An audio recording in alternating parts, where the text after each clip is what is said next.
can't imagine they're going to watch it. Go. So, gentlemen, do you want to start with any first impressions? Oh, you're handing to me. So, I read this in must have been high school, um, long time ago, and I guess I had no real recollection. Um, I I found it to be very powerful and understated, um, and uh, and I liked the simplicity of how he approached this amazingly complex society and its its denouement. So I thought it really worth reading, and I enjoyed the read. Peter, So I also had read the book previously, but maybe just about 5 years ago. So it's a little bit more fresh in my memory. I read it for the book club that I ran back in DC, and I recalled really enjoying it. Didn't recall all of the details of it, but I knew that when I started again to read for this club, I knew that I was going to enjoy it, and I did. I also am was impressed again at his ability to capture very complex issues, societal issues, cultural issues, political issues in a very moving way without using overly complex language, but just the images and stories that he put forward, I thought were just so powerful. So yeah, definitely two thumbs up. All right. Well, I came at this with it's my first time that I've read it, so it was a very enjoyable read and an educational one. And I came with no then, preconceptions. Didn't know what it was going to be like. And oh, we have our cameo. all right, there you are. Oh, Hello, hi. Carol. Miriam, you would have Oh, popcorn if you just hi. came a couple of blocks. You guys some snacks so you can talk with your mouth I want to full. tempt you just over the just 2 or 3 blocks away, Miriam. It's all here. He's sick. I'm Yeah, sorry. but All right, well, enjoy your Thank you. You don't want to book. join us? I she don't didn't read even it. know what book it Oh, is. okay. So, but Good thank to you. see you, Carol.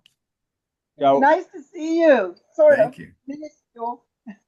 so Peter's good with if I don't remember what beer if we have beer that's cold or not, I don't know. but What is he's it? good with beer or we can open a wine. So Wow. I think we're to switch chairs. I'm a little leaning too far back okay, to It's like an easy chair.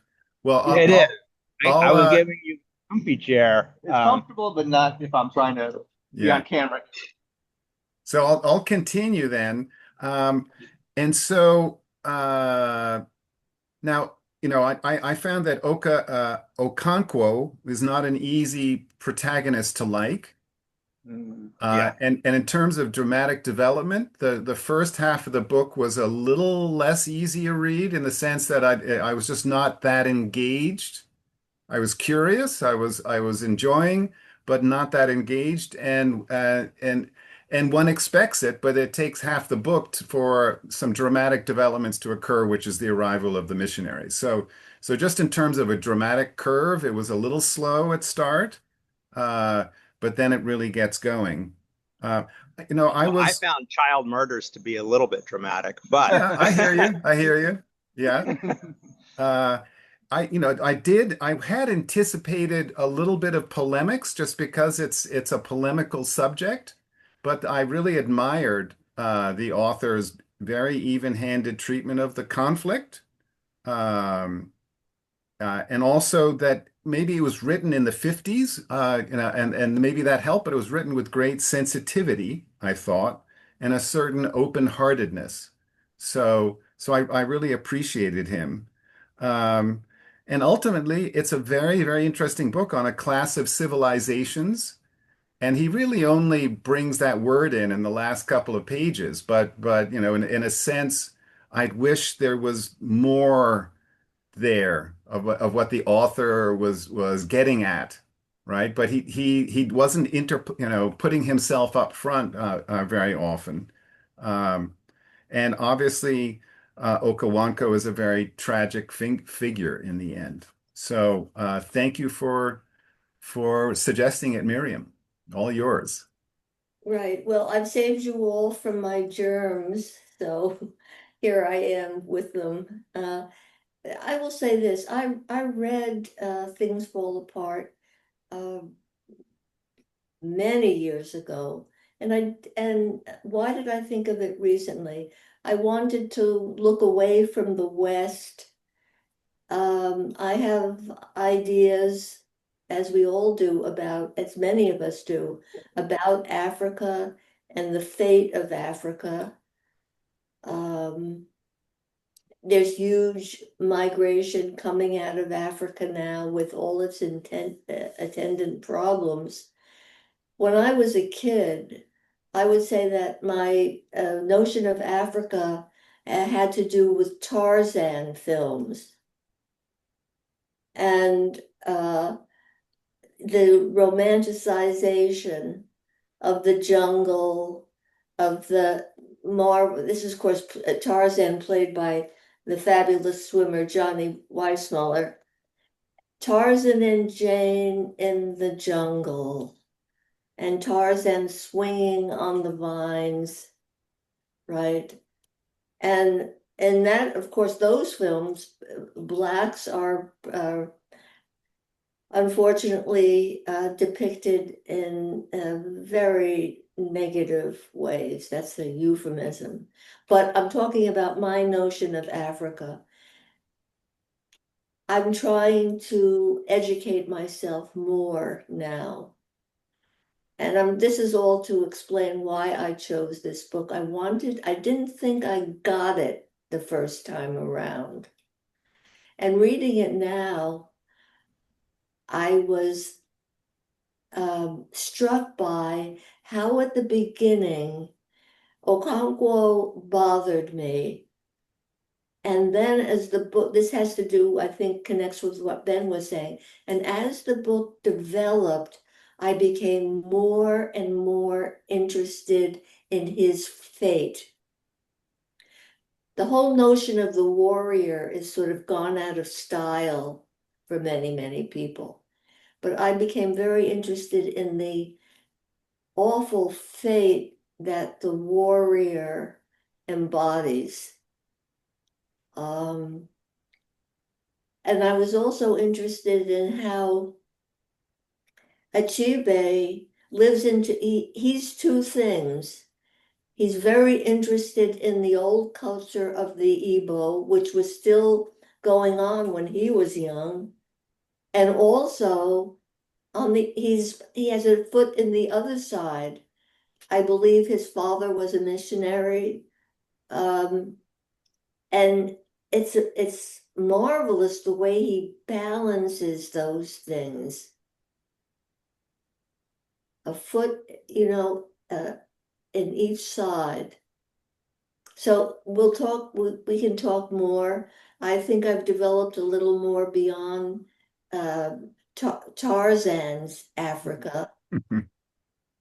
But it's interesting, in those films that were so important in popular culture, a lot of the same difficulties are there, but in very almost cartoonish depictions. Well, Miriam, it's interesting because now I'm having flashbacks to our last book discussion and with the poem In the Waiting Room and the National Geographic depictions of Yes. Africa. Yes, in fact, we didn't touch on that. You could call that poem, you could connect it to the whole dilemma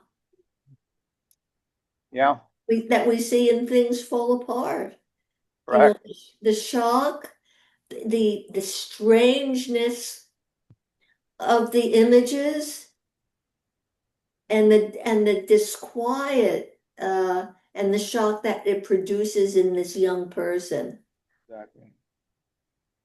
And I Yeah. want to add one thing. I wish someone had told me, though those of you who've read the book already, that there was a glossary in the back.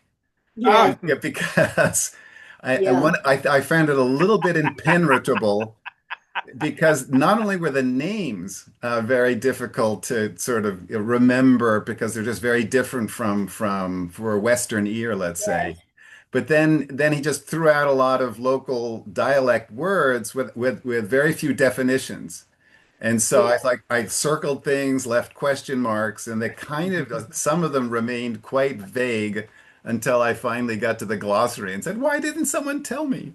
Yeah, I printed it out, and that was very, very helpful.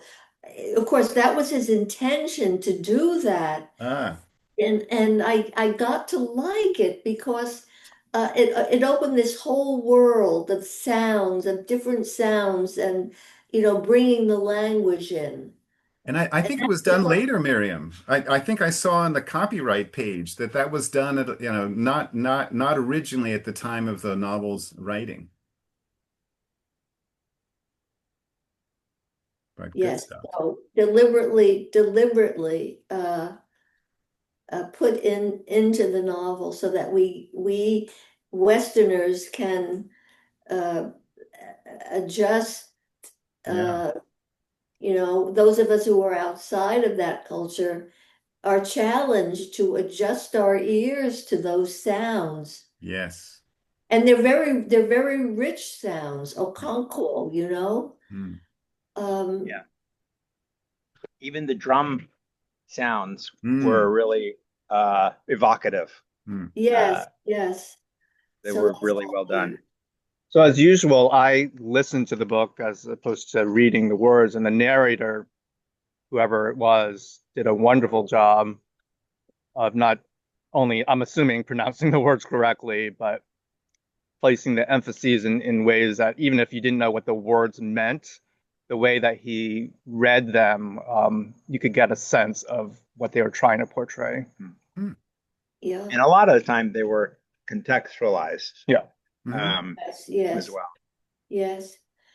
Um, so shall we look at the questions? I think the first one has to do with choosing a passage that really gripped you and just telling us why. Well, I'll jump in, and in fact, it's the passage that Mark already referred to as dramatic, and that's on at least in my book, page 61. Yeah, I Uh, have to confess, I had to read it on Kindle, yeah, so it's I chat. printed. Yeah, I chapter 7, just before the end of chapter 7, in which the adopted son, Ikemafuna, is killed. And the very last pa paragraph, as the man who had cleared his throat drew up and raised his machete, Okonkwo looked away. He heard the blow. The pot fell and broke in the sand. He heard Ikemafuna cry, "My father, they have killed me," as he ran towards him. Dazed with fear, Okonkwo drew his machete and cut him down. He was afraid of being thought weak. And what I appreciate about that, I mean, it's a horrible scene. It's the spareness of words and simple declarative sentences, one after another. So it's not quite like a drum beat, but it's a boom, boom, he. And so I found that very, very impactful. Yeah, it's just tremendous. And I found it Christ-like. My father, Yeah. yeah. I That's mean, interesting. I had a different scriptural Yeah, reference point, which Isaac. was Abraham and Isaac. Exactly. Yeah. there's that echo there. It's very deliberate. Good.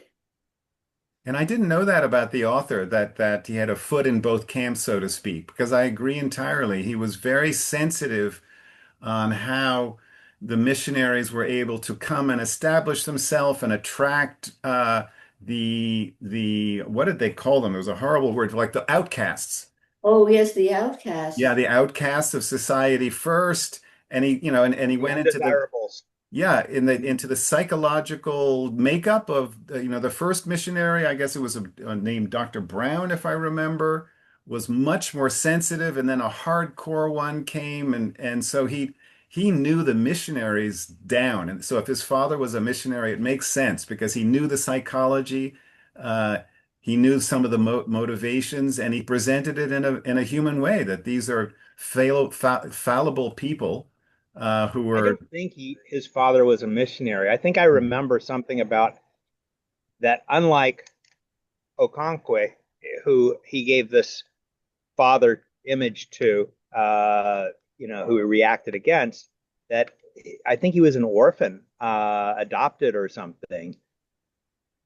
That I don't know. I believe that the father was a reverend, and that Achebe was brought up in the church. So, but he would, from what I've read and some of the things he said in interviews, he would often go off and go to the Igbo festivals, and he would observe, and he was very drawn to those things as well, and enlivened and picked up on the energy.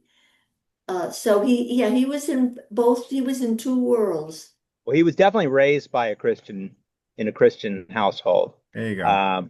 But if I was to look for it, I sort of recall that this was a made up figure, the idea of him reacting to this womanly father of his, Mm.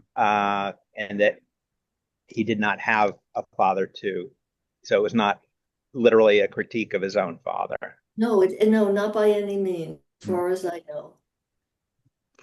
Any other passages, gentlemen? Or I've got a couple, but do you have one, Peter? The one that stands out to me is the one where Azima is taken away by the priestess, or I don't know, Yeah. I can't remember the Yes. word she was. And then the reaction of first her mother and then Ogonkwe, which was so telling to me of his deep love for her that he just could not express. But the fact that he would, you know, follow his wife to, make sure that Azima was okay, um, even though one might think that could be a womanly sort of reaction. Um, he nonetheless did that because of his, I mean, she was clearly his favorite child. Um, so that passage spoke a lot to me. Yes, and if I could add that whole episode in which he's in the background in a sense, and he's following them, and it doesn't have anything to do with his machete. He's allowing his wife to do this. Mhm. Where he could have done everything he could to stop her. I learned from a friend who knows a lot about the Igbo that the the customs are exogamous. Is that how you pronounce it? In other words, if uh,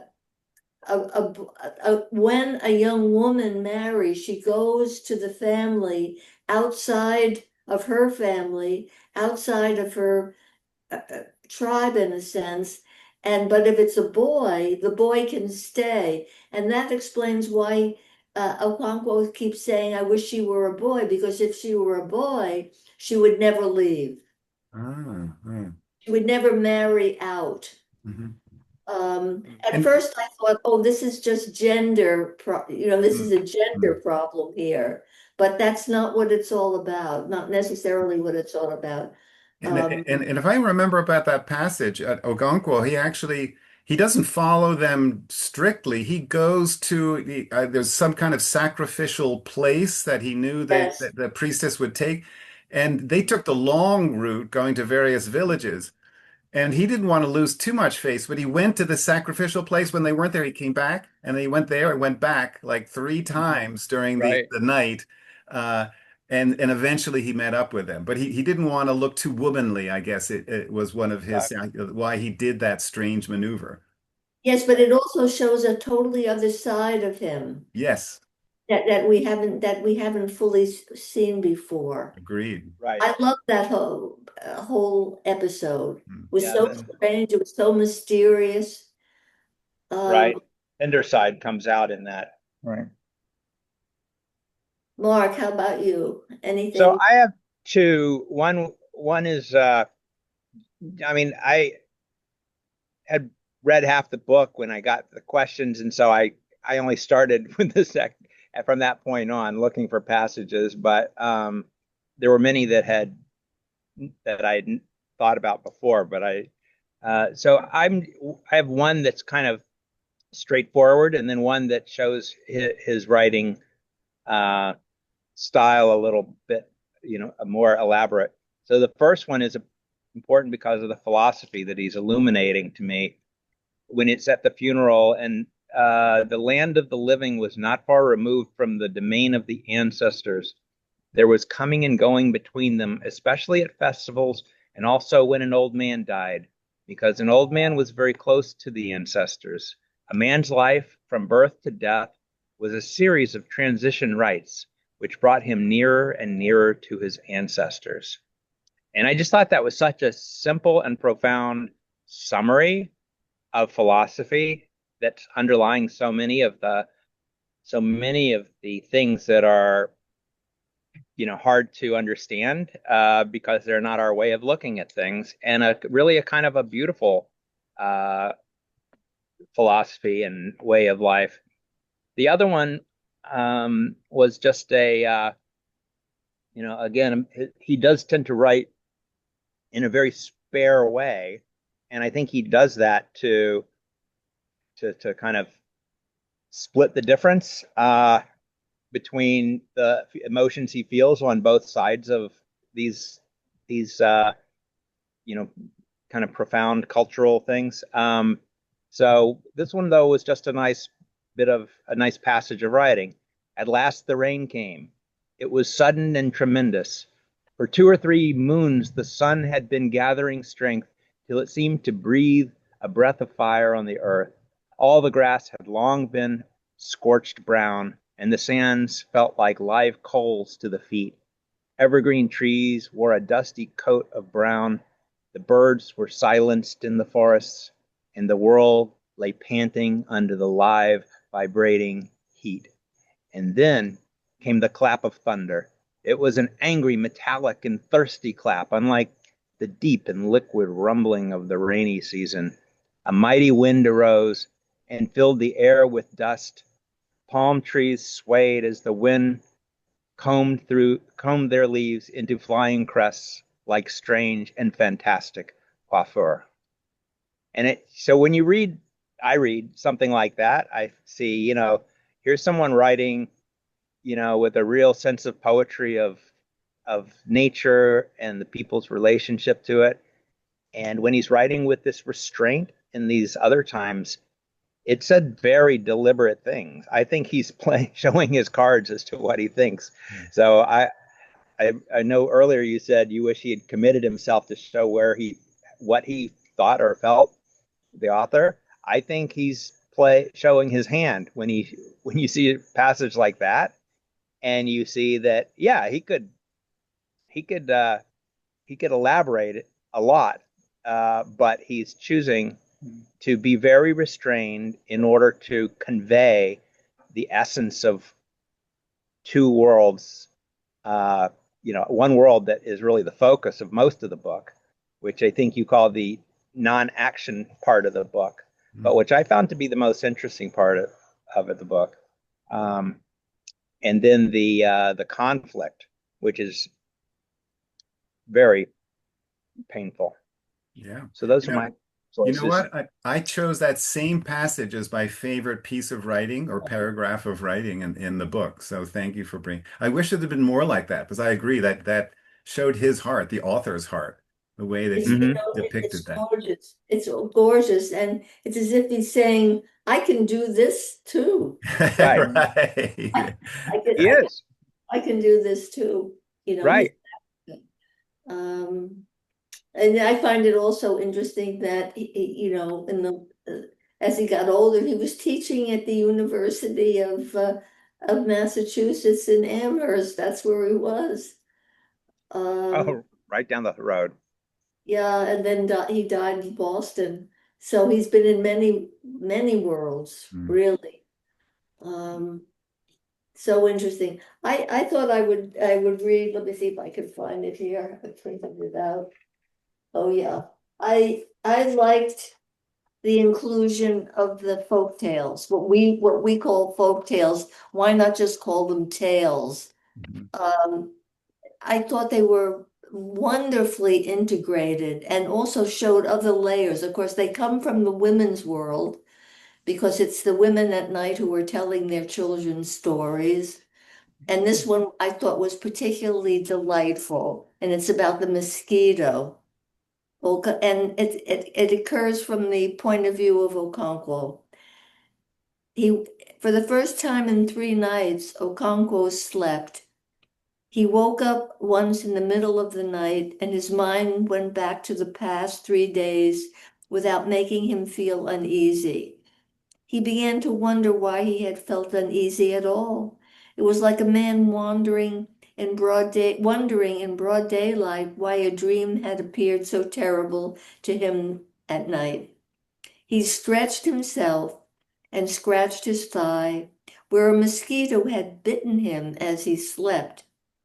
Another one was waiting near his right ear. He slapped the ear and hoped he had killed it. Why do they always go for one's ears? When he was a child, his mother had told him a story about it. But it was as silly as all women's stories. Mosquito, she had said, had asked Ear to marry him, whereupon Ear fell on the floor in uncontrollable laughter. How much longer do you think you will live? She asked. You are already a skeleton. Mosquito went away humiliated, and any time he passed her way, he told Ear that he was still alive. There was a lot of great little, well, some folk tales, but also just folk wisdom in the nature observations. Like the more, I guess, the more recent bias is gonna let me remember the last one. Like, when you see the toad out in running in the daylight, he's running for his life. And they all these throughout. There's all these little observations that are based on their world of their natural world, and they become proverbs and full of meaning that guides their lives. It's like I find that very fascinating. Well, of course, it's an oral culture. We're not talking, and the tales have to get passed down orally. I just love the playfulness of the birds and the tortoise. It had a certain kind of justice in it and playfulness. It was the mosquito and the ear, just so full of surprises, so full of surprises.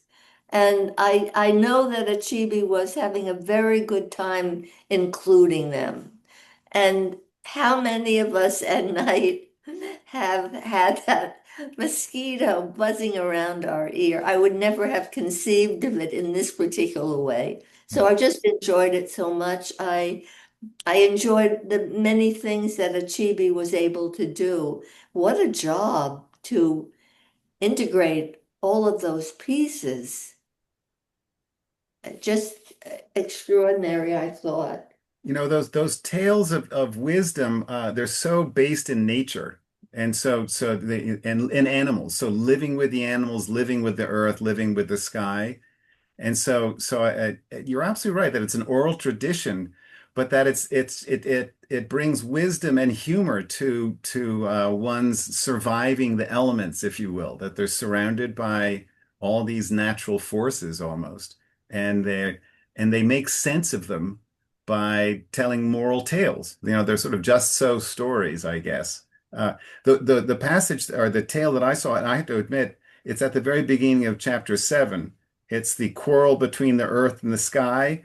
I won't read it. It was impenetrable. I could not understand what. I don't know if you all remember it, but it goes on for a I'll long read a little part. bit of it so I know what you're Okay. talking about. All right. He remembered the story she often told of the quarrel between the earth and sky long ago, and how sky withheld rain for 7 years until crops withered, and the dead could not be buried because the hose broke on the stony earth. At last, Vulture was sent to plead with Sky and to soften his heart with a song of the suffering of the sons of men. Whenever Noe's mother sang this song, he felt carried away to the distant scene in the sky where Vulture, Earth's emissary, sang for mercy. At last, Sky was moved to pity, and he gave to Vulture rain wrapped in leaves of cocoa yam. But as he flew home, his long talon pierced the leaves, and the rain fell as it had never fallen before. And so heavily did it rain on Vulture that he did not return to deliver his message, but flew to a distant land from where he had espied a fire. And when he got there, he found it was a man making a sacrifice. He warmed himself in the fire and ate the entrails. And it goes on. That was the kind of story that Nuoi loved. But he knew that they were for foolish women and children. Wasn't the Isn't this the book where I just read the tortoise getting the feathers and Yeah. flying? Okay, yeah, I'm just making sure I'm not pulling it from something else. Yeah. Yeah, So that one, I mean, that one's a little harder to access because it's more biblical, really. 7 years of Yes, drought and uh-huh. right. Yeah. the people grabbed their hair and cried out to the Lord. But that one was really a fairy tale that was very moralistic and lovely. All of us and the turtles, the great punchline of the turtle's shell. That's why it's so shattered and rough. But I thought that wonderful for children to have heard these things, right? To have heard these stories and have had, their mothers telling them the stories. Okay, Really now, sad to think about how in today's modern Western culture, we're so divorced from nature. Everybody's buried in their phones, not observing nature, and then not taking lessons from nature, like these more primitive cultures, right? I think we've lost a lot of our sense of morality because we're not able to observe what's around us. I'm sure there's a lot of good critical writing out there about the elements of folktale style that kind of shaped this entire novel because it's really it's written like he's telling a folk tale, the whole thing to me. So it's got that. I would also say that his treatment of Okonkwo is Shakespearean Mhm. Mhm. and Absolutely. tragic. It becomes really tragic. Mhm. Um, uh, Absolutely. His tragic flaw, or his Achilles heel, if you will, yeah, I mean, at its most basic, I think, is just his concept of what masculinity is, just hyper masculinity. And and he's trapped, Peter. yeah, He's sort of trapped by that. And he has it's a terrible fate, really mhm. a terrible fate. So Achebe knows he knows what I believe he knows Greek tragedy. I believe he knows Shakespeare.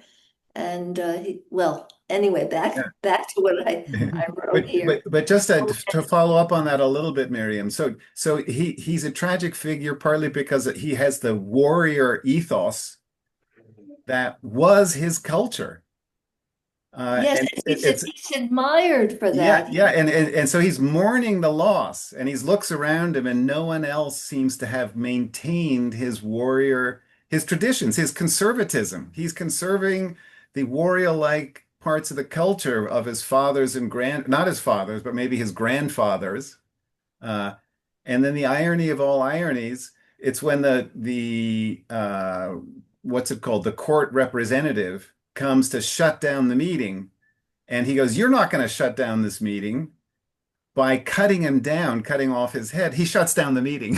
So, so his the thing he wanted to stop was what he actually then made happen. Yeah. Yeah. But also the irony of the end where he commits suicide, which is the most womanly of acts, Mm, right? So, I mean, again, he's a victim of his own tragic misunderstanding of what it means to mm, be masculine. I mean, I think there were other high-ranking people in his village, men, who is his friend, who constantly was telling him, "Don't, do what you're about to do." That's We, not the masculine thing to do. That's not the heroic thing to do. yes, and we will definitely get to that. Definitely get to that. Okay, I'm looking at two here. Achebe severely criticized Joseph Conrad's novella, The Heart of Darkness. Didn't we read that together? Did we read The Heart of No, No? I'm not sure. I don't recall that. I've No. never read it, so I know I didn't read But it with Miriam, you. we might have a long time ago. Okay. For its depiction of African people as primitive savages, in one instance, like, quote, dogs wearing trousers, unquote. In The Novelist as Teacher, that's one of Achebe's essays, he writes that he aims to help my society regain its belief in itself and put away the complexes of the years of denigration and self-abasement. Has his novel changed the way you think of Africa and its people? For sure. I- I'm, Yeah, I would say in what way?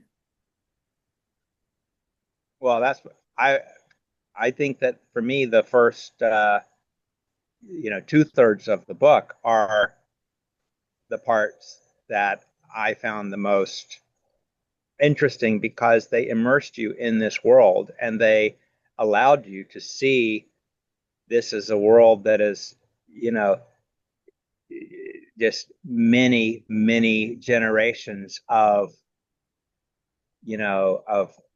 philosophical life wisdom, and practicality that have evolved this really kind of nuanced kind of a civilization where it's got a lot of uh, it's got ethics and aspirations and beliefs and you know you know all the masculine warrior ethos and also the tender side of it as well. It's got so much of it that is there, and and you miss it when you realize it's going to be gone. You realize it's got its faults and you know flaws and uh, and you see how it can be taken to extremes, but at the same time, it's a working, functioning civilization with a lot of grace notes throughout. So yeah, definitely. It For me, it totally undermines and refutes the idea of the primitive, which is why that last line is so darned effective. Mm. Yeah, and beauty as well. I think, Miriam, that we all, grew up in some ways with that Tarzan like stereotyping, and I would go even further. The distant island where the drums are beating and King Kong is being, worshipped by the natives. And that's almost a metaphor for the African island or continent, if you will. I have a confession. I actually tramped in my early 20s from Cairo to the Cape. Uh, Wow. along the east. So I didn't get to Nigeria and Western Africa. I went down the eastern or English colonies mostly. And so I learned a lot. That opened my eyes a lot. And just to give one example, I was in Western Tanzania, which was a pretty closed off place at that time. There was no tourism going on. And in Western Tanzania, I I was pretty sure that from various encounters, I was the first white man that the people had seen in a while. Because at one time I was going along as like a jungle-like path, not too far from a town, and the woman jumped in fright. I was like a ghost. So it was a very interesting experience to sort of feel for the first time in my life like I am a complete other to these people. But so in a sense, this novel didn't open my eyes about Africa in that sense. I already had an idea of its complexities and history and beauties and problems and challenges. So this just added some more layers. And I think he and I'm not denigrating his portrait of the local culture for the first half and or two-thirds of the book, but rather it was slower going for me because it then took some careful reading to appreciate as there weren't the normal. I knew there would be a conflict, but because the book's title tells you, but it took two-thirds of the book to get there. Yeah. Yeah, and again, seems like that was probably deliberate. Whether it worked for all readers, maybe not, but I think it probably took that long for him to set up um, the stage for the conflict because he wanted us to really immerse ourselves in that culture and to understand it. I mean, as much as a Westerner reading a book can understand it, but at least to expose those who, only had the Tarzan version of Mm, Africa in their yeah. minds, Mm, see what this culture really, was. And I agree, he doesn't pull the punches on a lot of the warts that this culture might have. So he wasn't saying, this is, something we all need to go back to as the ideal, civilization. But he was showing a much more complex notion of the civilization than probably what many of us may have been used to. Um, the other aspect, I think, is the whole notion of the Western man bringing in religion into what is considered, a heathen, pagan culture. I thought that was very interesting. I mean, certainly the notion of the way that they treated, the outcasts or the way that they, killed twins or, things like this is, it's not something that we would, I would accept as, something that's morally, admirable.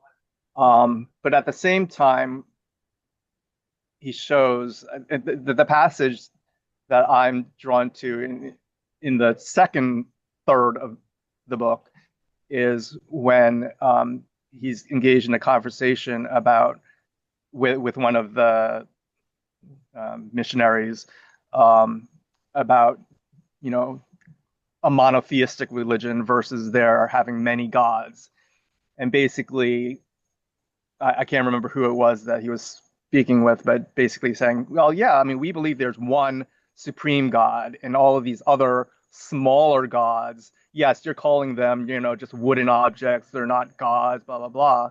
But they're in essence the same thing as your prophets or your, priests, your heads of your churches. And so it's really not as different as one might believe. And just being able to bridge that gap, I thought was interesting. That was a really fascinating conversation. Yeah. yeah. And a brilliant retort from the tribal leader that he didn't, the missionary really didn't have a response to that. So again, that showed Achebe's real, deep understanding of the issues on both sides, I thought. Definitely on both sides. Yes, what did we get with the stereotypes? We heard about the pygmies, right? We heard about the headhunters. We heard about Tarzan, King Kong. I mean, all of those. Or like Elizabeth Bishop, we saw the pictures of those, what did she say? Those Awful horrifying bear. breasts. Exactly. Yes, and then Heart of Darkness was a central Right. text that um, Yeah. the savages and the drums and the horror. And here, it's not that kind of depiction at all. Although there are terrible things that happen, I think Achebe was very brave. Uh, is that the right word? To include that, the Mhm. twins, right? Mhm. The sacrificial victims, but he pairs it with they stop the war. So this is really complex. And it's a Okonkwo who goes to the other village, and he is the emissary, so to speak. And then they bring the virgin back, and they bring the boy who he will eventually kill. Mhm. So it's as if the customs in some way are very free, not freeing, but beneficial. And in another way, they have this awful edge of sacrifice. He was very Well, brave because he brought to the Western world. He writes beautifully. He I don't know where he was educated, but he obviously then was able to bring his native culture to a vast audience, uh, Yes, and and with warts and all. So he yes, didn't and worse than all, he didn't whitewash it to make it look like beautiful and nostalgic or whatnot. No, so that was oh no, strict no, honesty, and I think we admire him as an author for yeah, his absolutely hewing to the truth. yeah, it was really, he really shows that. on both sides, because Mhm. the whites don't look so great in doing a massacre of an entire village either, right? Agreed. They just don't look so great. But I think he really embodies the whole respect, the deep respect for the ancestors. I think that's where this book comes from in some way.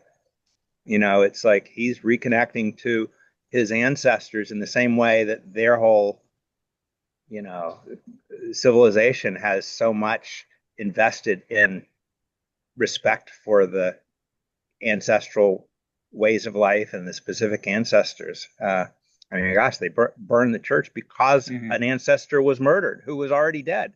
Mhm. I think he also takes pains to show that, all of Africa is not like a monoculture, right? He says, oh, that other tribe across the Yeah, way, they're no, crazy. they're crazy. They don't do it the right way, right? I mean, so they're showing, it's not all have the same beliefs and ways of doing things. Yes, they're very much so, very much so. And then, of course, I'm sure that that writers or scholars have pointed at the business of the twins. Uh, Bringing up twins and nurturing twins puts a tremendous burden on the mother. And uh, would that explain it? Would it condone it? Absolutely not.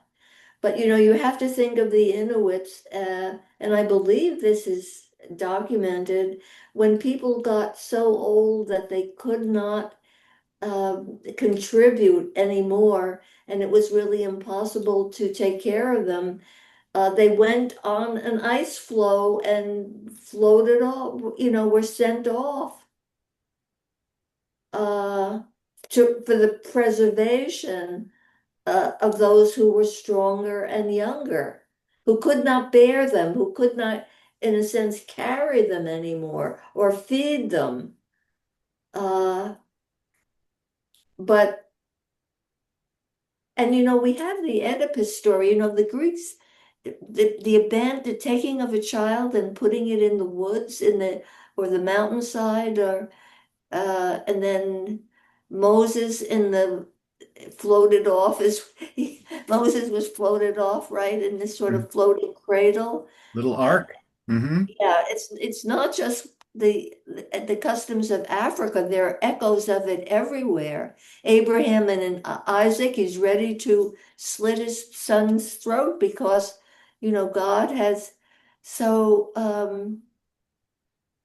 as I said, not just Africa. What I learned, and I was fascinated by this, uh, the notion that the woman who keeps miscarrying or her children keep dying, that it's the same child who keeps returning.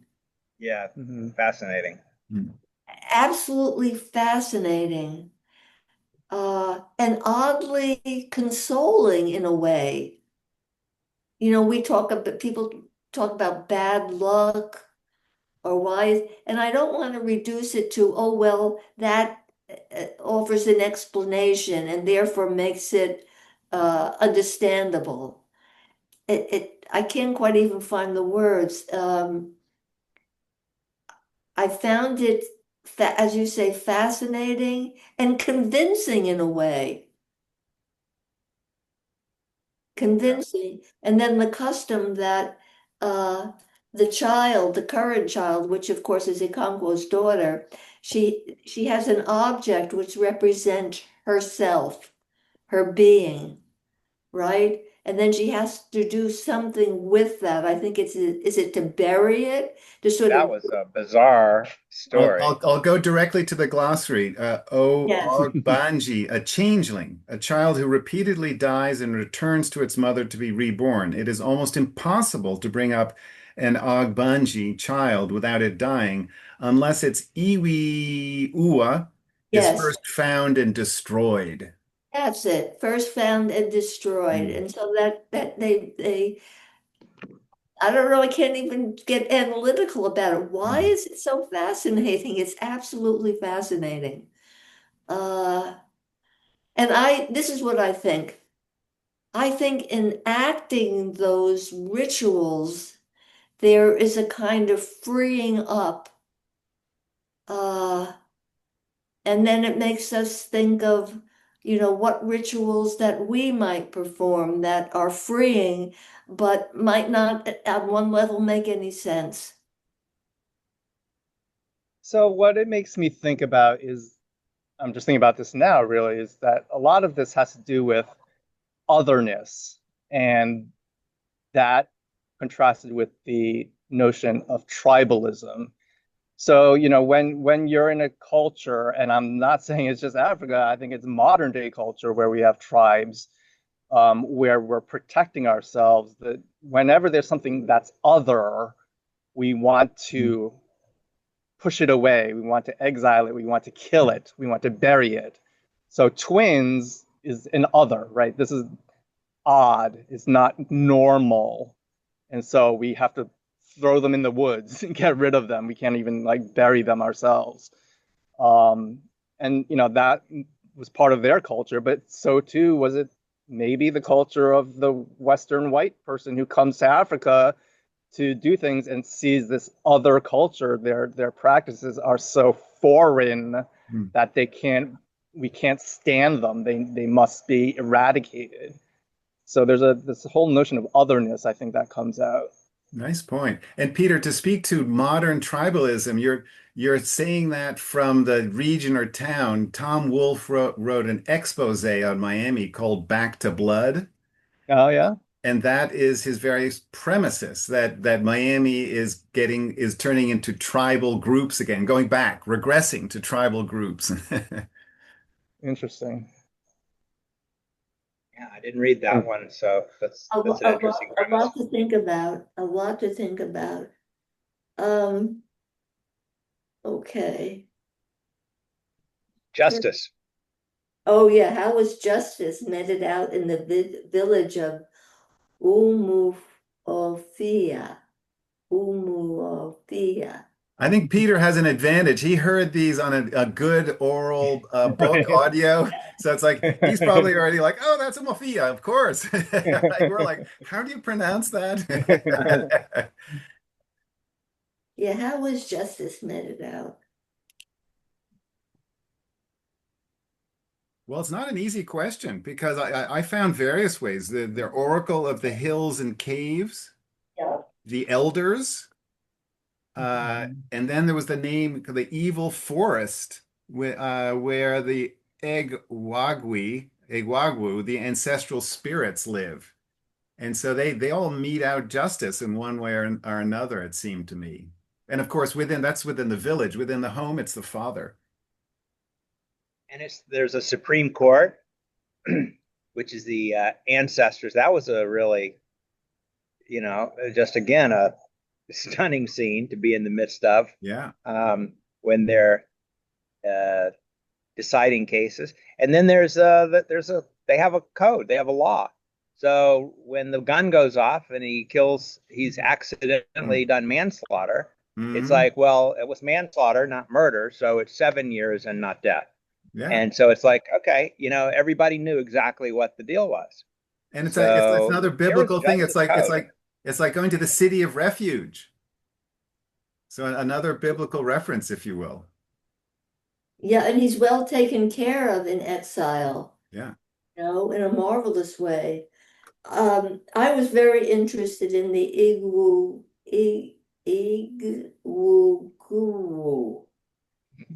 who appear and embody the ancestral spirits Hmm. of the village. They've been called masqueraders, that this is a kind of masquerade.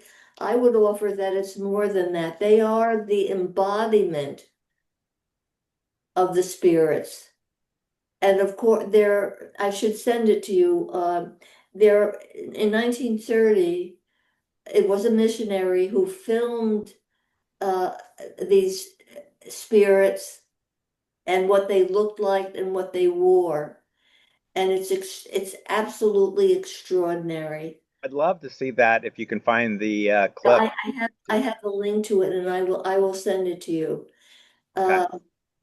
It's not a masquerade. Maybe on Yeah. one level it is because they've costumed themselves. Hmm. And that helped me, when I think in the past I thought I didn't really understand it fully about what that meant.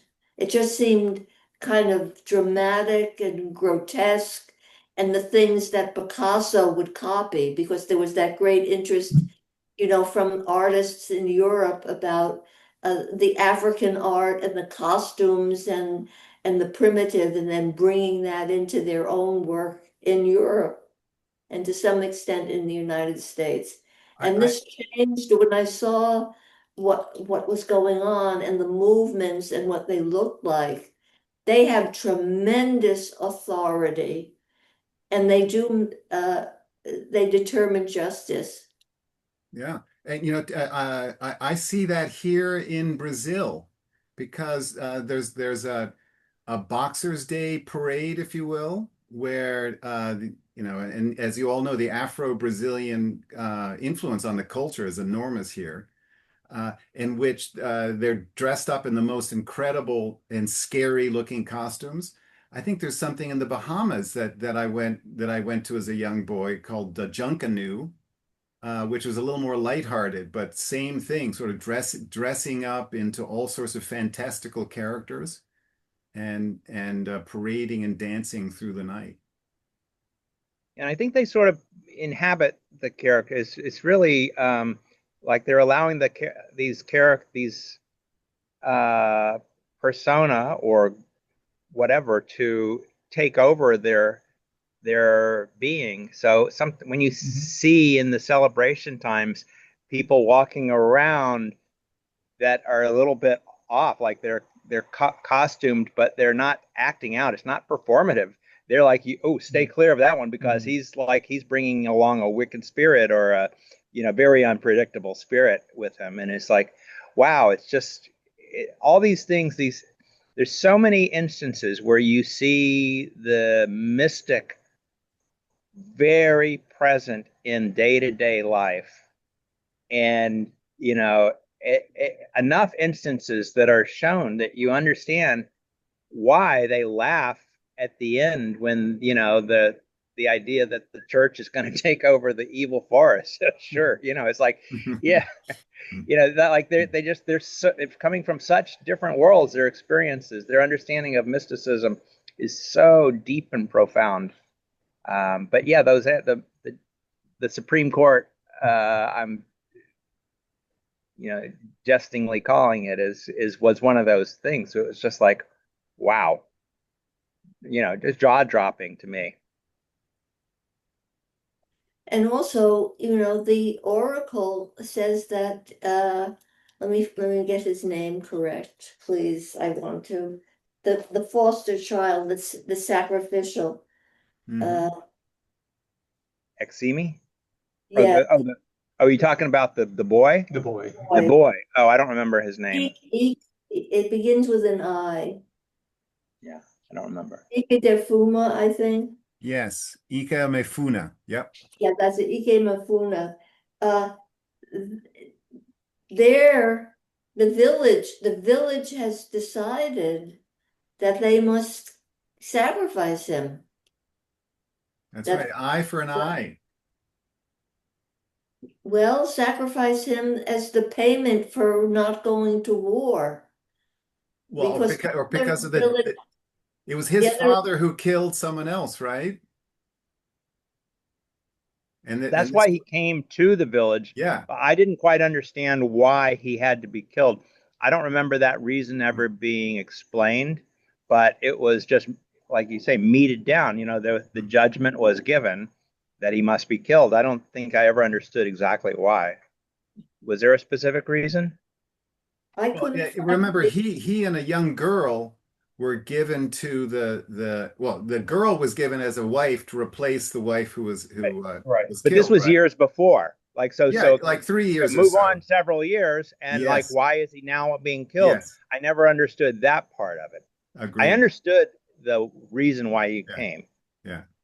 but I never understood why he was being killed. Well, I'm suggesting it's an eye for an eye. So there was something like, okay, the timing was we didn't do it right away, but he has to be sacrificed to make up for the death of the other. Oh, you're saying it was delayed Yeah, justice. Yeah. Yes, yes. I have a passage here. Yes, Umuofia has decided to kill him. The Oracle of the Hills and the Caves has pronounced it. They will take him outside Umuofia, as is the custom, and kill him there. But I want you to have nothing to do with it. He calls you father. Hmm. Well, again, the echoes of Abraham and Isaac. I mean, Isaac was the promised, you know, Son. inheritance for Mhm. Abraham. So he thought this is going to be, all of my descendants is coming through this person. And then all of a sudden, God tells him, "Oh, you need to kill him." Same thing. Mm. Here, And no just one was expecting that he was going to call for blood from this kid yeah. until, much later. Just to be specific, Peter, actually God tells Abraham to offer up Isaac. Offer. And so he doesn't say to kill him, but offer. And so he prepares the sacrificial Mm. thing and then he's about to follow through when he's told to stop. So it's the Oracle of the Caves. Which is that woman? It's actually the woman after she's been inhabited by some Right. much greater spirit. Mm. Yeah. It's incredibly it's depicted in such a moving way. One of the men behind him cleared his throat.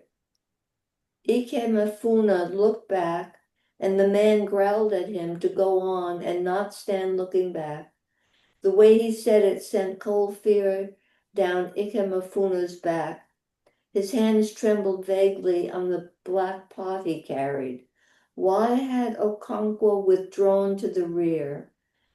Ikemefuna felt his legs melting under him, and he was afraid to look back.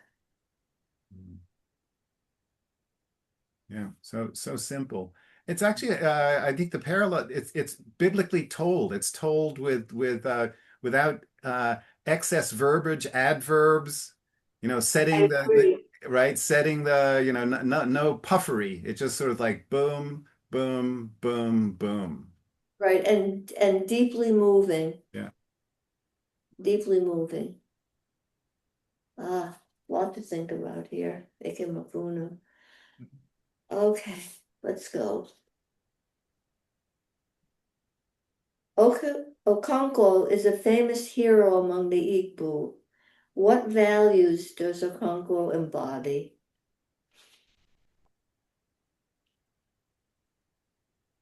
What do you have to say? What values? Well, I think I pointed out. Self-made, Yeah.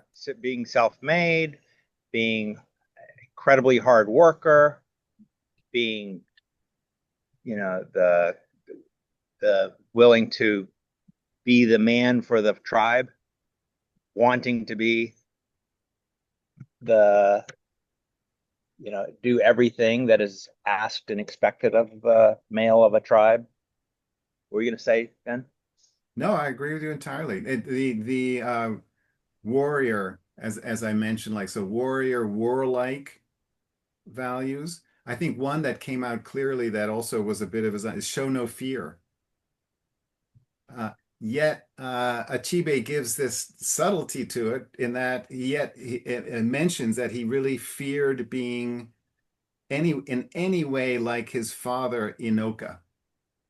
And so, in a sense, it was the fear of failing like his father that led him to perhaps some of his excesses and not being able to show any fear.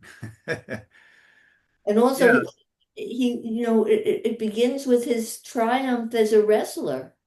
yeah, So physically, he is very, very strong and appears fearless, and he wins. And he's admired for that strength. yeah. And he was before he made the mistake of accidentally shooting and killing the dancing son at the funeral, was it? Uh, that he was ready to assume the greatest titles. He would have been on his way to being, the top of the top in the tribe. When all of a sudden, what do they call it? The Obi, something like the bad luck charm struck him down, and he had to be exiled for 7 years. What were you going to say, Peter? No, so all of those traits of heroism and strength and no fear, I agree were his traits, but I think they were all based on the wrong foundation or the wrong reason, as Ben was saying. It was because it was in reaction to his father and the shame he had of his father, and he went completely the opposite direction in order to distance himself from the weakness that he perceived in his father. And I think, to me, that showed that that was not real strength. It was not real heroism. It was just the foundation of all of that was not strong. Yeah. It actually reminds me of, I recently read Bellows, Henderson, the Rain King, and the guy is also takes place in Africa. The guy is very much like Okonkwo, very strong physically, very bellicose, but a lot of problems underneath that, what was his undoing. Um, Very strong similarities. Yeah, it was his fatal flaw, if you will. The fear of the shame of his father was his fatal flaw. And I got the terminology wrong. Obi is a large living quarter of the head of the family. I meant the chi, the personal The god. chi, Yeah, right? The chi. So, the question is, why is he seen as a hero today, but it's true that, we really do see behind the those positive values that he's maybe respected for, there's also some frighteningly awful characteristics, like beating his wife, almost murdering another one. I mean, uh, Killing. his anger is so Mm. strong throughout, and at the end they channel his anger is channeled in defense of the civilization, which makes it which becomes a heroic expression of it. But he's definitely just brimming with a volatile anger. And I guess that's why the passage that I picked for, what really spoke to me was the passage with Azima, where you actually get a glimpse of hope, right? This is his possible redemption, Hmm. right? Unfortunately, it doesn't carry through to the end. He ends up, killing himself, but you feel like, okay, there's a glimpse of hope here. Agreed. Good point. He pays a terrible price. He cannot change, you know. Ollie, for me, please. Mhm. Sorry to eat, drink, and be merry while you In front of guys you. are just sitting at home. But if you'd have come here, you'd have been enjoying it too. Well, not all of us can enjoy Are wine you in the are jungle. you guilt tripping me for being sick? Just next time, you better come. No guilt tripping allowed. Uh, yes, but You're lucky, guilt. Yeah, yes. you're lucky I'm here on Zoom, That's Mark. right. Ogonkwo was guilt Right. tripped by his I'll be father. I'll be appreciative that you're here. Well, Okay. I have to say the business of his not not uh, bearing the awful shame of having a weak father. To me, it was too psychological. It was almost anachronistic, and it didn't explain everything to me. Mhm. And I thought that that was a bit of a weakness, that because you have X, then you have to have Y. Um, I'm of two minds of that about that. Uh, there Well, would seem to be too, it would seem to be too perhaps pat that a man who has a weak father then becomes a warrior to overcome the shame of the father. yeah, it's a I little bit I like don't know if I yeah, completely bought that. it's a little bit like a Hollywood script. I agree. It's a bit pat, but on another level, the shame of his father turns him into and Mark was talking about his being hero qualities, and those are we all have nostalgia for old times, and in this case for a culture that's being eradicated or is going away. And then Yes, by not caring for his father, he's then atavistic.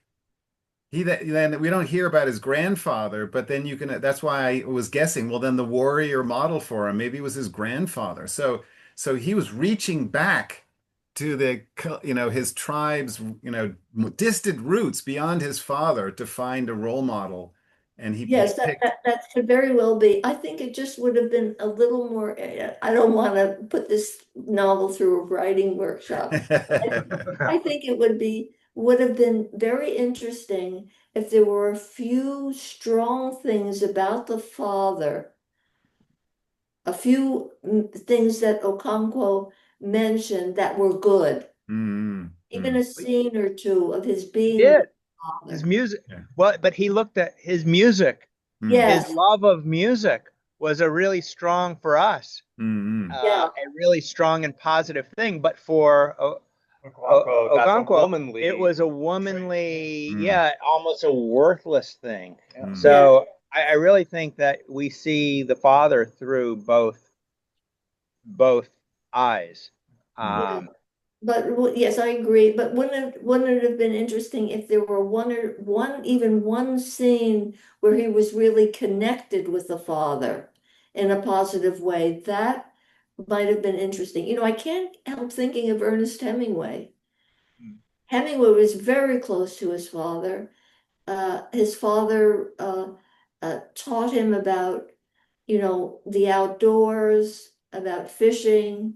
The two of them were close. The father killed himself. And Hemingway, the warrior, ends up killing himself. Um, Well, the thing is, it's very, it's it's hard to wrap your head around the way that people were really seen as worthless if they did not follow the expectations of their time, place, and sex. And they really, I mean, it wasn't just like, oh, disparaged. No, they literally are almost exiled in the minds of the people. They become worthless. And so I think, some of the criticism you're making is perfectly justified from a literary critic point of view, but at the same time, it's very real, this idea of if you're, if you go and follow this Western idea of just like play music and have fun and take it easy and enjoy life, that's horribly transgressive I to hear that culture. I hear you, because it is a shame culture. It is a shame culture. But then we have his friend who is much more thoughtful, Mm-hmm. right? Oberica. Yes, Oberica this is a man who thinks, and mulls things over. He still follows the law. Well, let's jump to that one. Go on with it, Miriam. How would you describe their friendship? Oh yeah, are we getting then to the No, next? I'm jumping over too, but you're Yeah. transitioning to it. So let's take it Yeah. out of order. Yeah. Well, what would you say about their friendship? So I think his friend is sort of the voice of reason. I mean, and is able to show him a pathway of how you can be masculine without going to excess. Like he says, don't follow your adopted son because I know what you're gonna do, It and was a that's different okay. guy. It was a different guy. Oh, is it a different It guy? was a different guy. Sorry. Okay, never mind. But that guy, as well as the friend, Uh-huh. to me, seemed to be trying to talk sense into Rico to say, look, you don't have to do what you're planning to do in order to prove your masculinity, right? Here's a pathway where you can do what's right and just and, keep faith, follow the traditions of our culture without doing what you think you need to It do. is the same thing, but Yeah. It's a different thing. Oberico was like, talking about a great esteemed elder who had been a warrior and saying how he always listened to his wife. And it was like, what? That's womanly. And he's like, nope, he was a great warrior and he listened to his wife. Yeah, It I was like love that. I love almost mind bending. it. Was sort of, can you believe it? That man actually tells his wife everything, It was a very good moment, It was. very good moment. Well, Oberica was great. Yeah. Go ahead. I was very interested in Oberica, and also he remains faithful. When Okonkwo is in exile, it's Oberica who takes care of everything. Yeah. Yeah. And brings him the money from the yam harvest kind of thing. Yes. Oh boy, did we hear about yams? I mean, there was hardly a page that didn't have something about a yam on it. I But mean, he We remains, did hear about yams. Yes, we did. he remains loyal. yeah. I mean, one And wonders a little bit about the friendship, but it's a deep one. I loved it that after they discussed so much of the problems occurring at the very end of what is it, chapter 20, it says the two men sat in silence for a long while afterwards. yes, So that's friendship.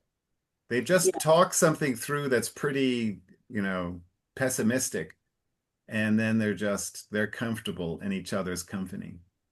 yeah, yeah, Oberica is like the true balanced epitome of I think in the author's presentation, this is like someone who accepts all of the excesses that Okonkwo lives out in a kind of to their extreme, Mm. but he's also able to balance it. Yes, you're banished, but we're going to work through this. We're going to So yes, he was a warrior, but he didn't he didn't beat and almost kill his wife, you know. So he's like really the balanced one, and it's great that he is the becomes such a central character. Because he knows how to listen, right? He's not just reactive to and criticizing um his friend. He's like, okay, let me listen to what he has to say. Let me sit in silence. let me and then let me offer some words in a very gentle, firm way. And so he's able to create trust because Obiriko is just, he just flies off the handle all the time. Yeah. Yes, impulsive for sure. And Elberica, in a sense, was accepting of fate, whereas Okonkwo wasn't. So it's like the writing was already on the wall. The process of civilization clash and the death of all that Okonkwo wanted to stand for, and Oberica was more, not fatalistic, but he was not going to do anything in excess. Yeah, he was temperate, just Yeah, so to speak, yeah, temperate weather in his head. yeah. Now, the role of women here in this Mm. novel. You tell us, Miriam. It's like Yeah, you get the first go on this one, Miriam. Well, I could say on one level, uh, it was troubling. Um, though on another level, I said to myself, well, how does it really work when you have three wives, you know? And it was very well prepared. One would bring, for instance, the food. One would bring a dish and then she would leave. And then the second one would bring a dish and she would leave. And then the third one would bring a dish and she would leave. Right? So we have, on one sense, that the women are the carriers of the tales and the carriers of the stories. Yeah. They take care of the children. They prepare the food. I don't know whether it's depicted in the novel, but in the Boccaccio, they were pretty much the farmers taking care of a lot of the growing. Except the yam. Yeah, so yam was the male crop, and then most of the Yes. other crops were the Right, and, female and crops. then the men would sort of denigrate that Yeah. oh, they're only doing that. But it's the women, in a sense, who Yeah. keep things going. But don't forget one thing. The women, I mean, it's not a matriarchy, but the women take the most terrifying and authoritarian positions as the oracle and the priestess. Yes, that is very, very revealing. Yeah. Very revealing. And they're Uh, respected. So in a sense, the subservient wives don't seem that well respected, but then the spirit, I don't know what you would say, led or filled women are, their word is law. And the women seem respected too in this, they're treated in the marriage equation. I feel like there's a great respect for them. There was his respect for his daughter, which was quite touching and profound. Um, so it's Well, not a but remember, one-sided. It's yeah, multifaceted. It's not yeah, one-sided, and Achebe, I yeah. think, was very careful. He included, Mm, Peter, that scene that you picked out of the daughter being, carried off in a sense into this other world, which was the world of the oracle that was mm, that and the priestess. So we have that. And the wife of Okonkwo is Ekwifi, and the daughter is Ezinma. mm, And the bond between mother and daughter is so strong. It's not just that this daughter is the favorite of Okonkwo, but the mother and daughter are deeply, deeply connected. And it's the mother who goes out into the night in search of the daughter. mm. I have the sense that Azima would event would eventually grow up and become the next priestess.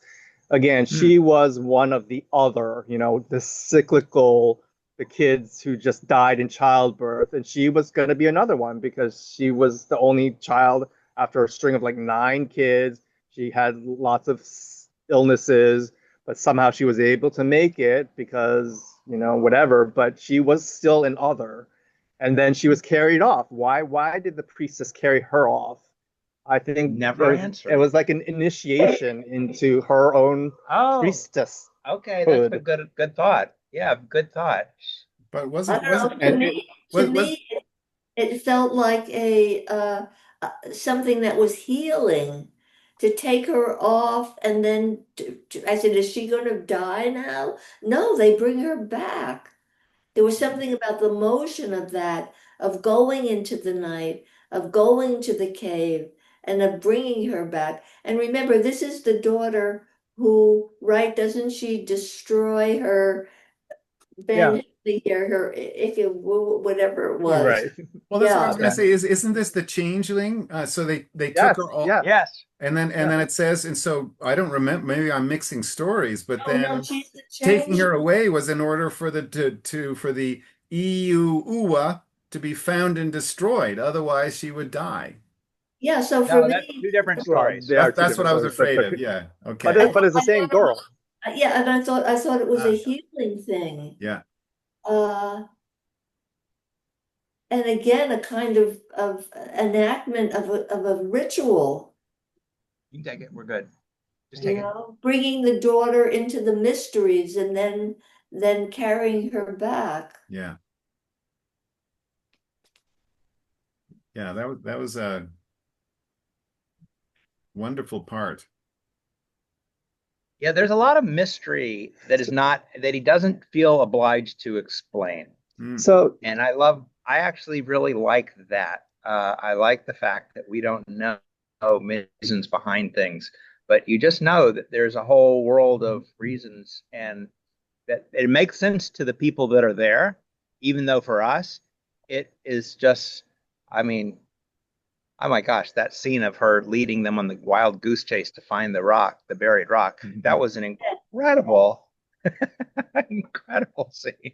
So back to the question about the role of women in this novel. So yes, I think sort of your everyday, 3 wives kind of women were not treated at the same level as men. But then there was this special category of women like the priestess and this changeling Azima that um, that her father, was the favorite of her father's. And then there was actually a dialogue, and again, I don't remember who it was between whom, but making the point that it was basically the earth goddess, if you will, who was like the most important of all, the most revered of all gods. And why? What? And the question was, why is it a woman, right? And it was like, and again, this whole gender underlying theme in this novel, um, I think that was an important conversation. Why there's is pointing out, okay, you think that men are always at the top of the hierarchy, and yet we worship sort of the earth goddess as sort of the supreme mother goddess, if you will. Yes, and So good. kind of flipping the narrative. Yeah, and what connects with that, when Okonkwo is banished, where is he banished to? It is His the mother, world of the mother. right? And he sees Right. his uncle, and his uncle's, in a way, lays down the law for him. He says, when there is trouble, I have to find it, we return to the mother. Yeah, Do you remember that? It's a yeah, wonderful, hmm wonderful scene. hmm Mhm. yeah. It's great. He was a great speaker. All he can do is talk, but he really imparted a lot of wisdom in his talks. Yeah. So I think one way to summarize a bit what Peter is saying and what you're saying, Miriam, is that the women are more, let's say, susceptible to spiritual influences. Mm. And so they're respected for that. And again, that's something that has a little bit of like a biblical overtone, you know. So Eve was more susceptible to spiritual influences. Hmm. So one thing is that I like about, by the way, I'm gonna in in less than 10 minutes, I'm gonna lose connection here because my battery is down to uh Yeah. 12%. So All I'll right. let you know when it gets to Okay, under five. But I do also think that he does a really good job of showing how women got a raw deal, despite the respect and their place in the society. You know, the way that the lead character went after his wife for what was clearly unjustifiable reasons. Each time that he went after one of his wives in the Fury, it Hmm. was clearly not right. And so, but that's just the way it was. And so, Yes, yes, we have that, and then we here I found the passage that interested me from the uncle. It's true that a child belongs to its father, but when a father beats his child, it seeks sympathy in his mother's hut. A man belongs to his fatherland, but when things are good and life is sweet, belongs to the fatherland when things are good and life is sweet. But when there is sorrow and bitterness, he finds refuge in his motherland. Your yeah, mother is there to protect you. yeah. So there is, that's very pointed and very, very strong. Yeah. Um,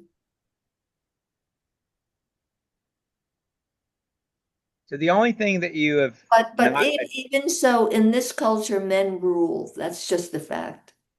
yeah, Well, except for the priestess and the oracle. Yes. So in certain matters, yeah.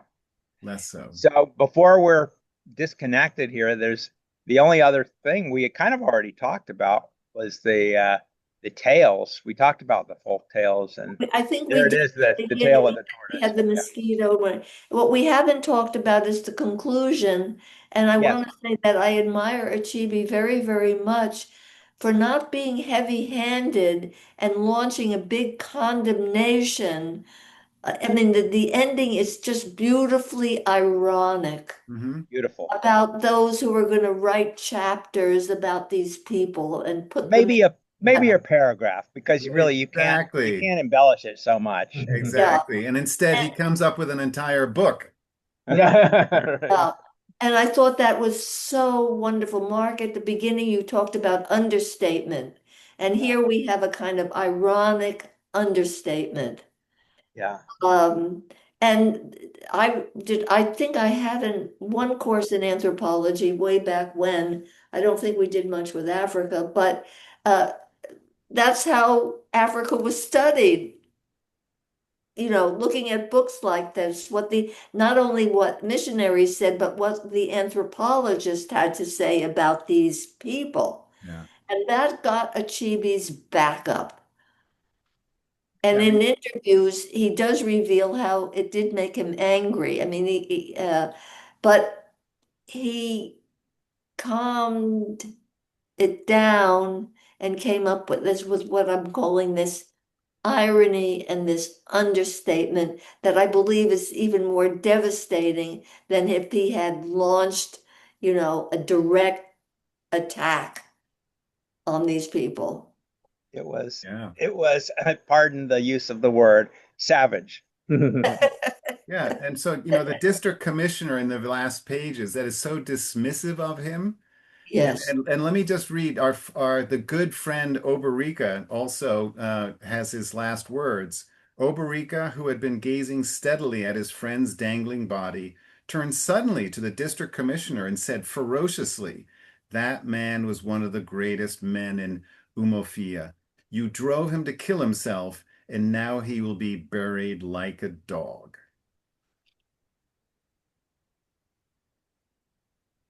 Yeah, I mean, I feel like I was surprised by how much depth and resonance I found in this story. I remembered it as a story of changing, the changing of the guard in Africa, but I did not remember it as such a deeply respectful tribute to what what was being lost. Mhm. It was really quite wonderful in that sense. I agree, and showing the imperfections of the old culture Warts as and well. all. That was very brave, very brave. Very, Truth, very, very. truth telling. So Truth, as you have on your shirt, Miriam. Truth. true. Yeah. And the evangelical who comes out the best is the one who is trying to find the rapprochement between the ideas. Yeah. So really, that's a wonderful thing. There are excesses on all sides, and here it's the way that they're trying to come together and find how they are Hmm. alike that is held up in this way that offers a little bit of So hope. maybe he's the counterpoint of Obiorika, right? Trying to Yeah, take the edges off the excesses. yeah, I think so. I think that's a fair inference. So it was just such a, this was his first book. Mm. Yes. So it must have been, Yeah. fermenting in his head. Well, I think as everyone He said did, it, he did, yeah, he did say when he read Conrad, and even yeah. as when he was very young, and this was the accepted text and everything, that he didn't really get it, and then finally he woke up. Mm. Yeah. So, He had something to say. Achebe, I think we've said this, but he was very restrained, and he could have had a lot of anger, and was very even-handed, in a delicate subject that could have been treated much more one-handedly. Yes. Yeah. And I admire that deeply. Admire that deeply. Well, Very. that's what makes this a classic, right? I mean, if it were just a diatribe, we wouldn't be reading it today. That's right. It's Yeah, I wouldn't, that's for sure. That's for Yeah. sure. Yeah. Well, we I did I thought it was okay. dated. It was not. It was not at all dated to me. Yeah. No, same here. Agreed. It's just a wonderful thing to have to go back to this book and then to think, oh, there'll always be another book to read, that takes you into the future, or a book maybe perhaps to go back to and see in a different way. I really was glad to be able to be here with you all, and we'll see what happens next time. And, Maybe we will get back into the we'll wolf. say, We'll see. and You if I won't be could, here in May, will you, I'm Miriam? go- Because we are going into the future next time. It's yeah. I remember our discussion of sci-fi last time, and I put out an option of a sci-fi book, which is coming up in May. You're Yeah, going to be gone May though, right? 1, early May. Yeah, But well, there's a lot of uncertainty going on. So right now, John and I have tentative plans to leave at the end of April. Uh, but Maybe you can put it off until after May 1st, and we'll see Mhm. you one last time in Yeah. person. yeah, We'll that see. You're I being would guilt love tripped. to. I would love to. In fact, I was so looking forward to getting over to the Wolf and doing Yeah. that. But anyway, I'm glad to connect and And Miriam, can I just add one thing? At the beginning of the meeting, there's always like, oh, so few people. But you know what? Some of our best meetings have fewer people, and so it really is quality instead of quantity. So yeah, I don't. It's like I'm not saying that the other people wouldn't have added anything, but rather it worked out wonderfully.